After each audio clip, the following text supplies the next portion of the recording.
Binatikos ni dating Pangulong Rodrigo Duterte ang umano'y panggigipit sa kanila ng pamahalaan sa pagsasagawa ng Peace Rally. Kasunod ito ng pagbawi ng Dumaguete City Government sa kanilang inisyong permit noong April 16 sa kampo ni Duterte. Either sumusunod sila sa Malacanang, ayaw ko ba kung bakit, anong klaseng utak.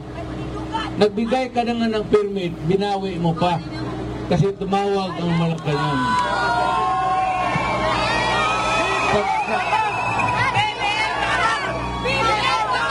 Kung ganon ang style ng local government, napakawalang kwenta.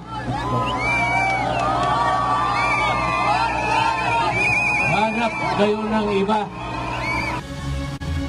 Nakakasaad sa permit na pinayagan ng lokal na pamahalaan ang mga taga-suporta ni Duterte na magsagawa ng prayer rally sa Freedom Park ng gabi sa May 7.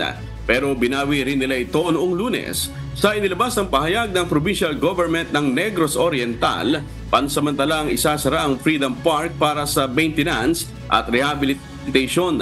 May mga inilagay din doong mga heavy equipment tulad ng tractor at dump truck.